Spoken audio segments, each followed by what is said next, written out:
పాకిస్తాన్ రక్షణ శాఖ మంత్రి ఖవాజా ఆసిఫ్ మరోసారి అబాస్ పాలయ్యాడు. మొన్నటికి మొన్న పాక్లో ఉగ్రవాదులకు ఫండ్స్, శిక్షణ ఇచ్చింది అమెరికా కోసమేనన్న ఖవాజా తాజాగా మరోసారి సిల్లీగా మాట్లాడేశాడు. భారత ఎయిర్ ఫోర్స్కు చెందిన 5 ఫైటర్ జెట్లను కూల్చేశామని పాక్ ఆరోపిస్తున్న నేపథ్యంలో ఏమన్నా ఆధారాలు ఉన్నాయా అని ఓ ఛానల్ యాంకర్ ప్రశ్నించారు. దీంతో భారత్ అధీనంలోని కశ్మీర్లో ఫైటర్ జెట్లు కూలినట్టు ఇండియన్ సోషల్ మీడియాలోనే ప్రచారం జరుగుతోందిగా అని అన్నారు ఖవాజా ఆసిఫ్.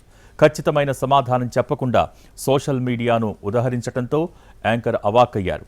ఓ దేశానికి డిఫెన్స్ మినిస్టర్గా ఉండి ఇంత బాధ్యతారాహిత్యంగా మాట్లాడటంపై సోషల్ మీడియాలో ట్రోలింగ్ జరుగుతోంది.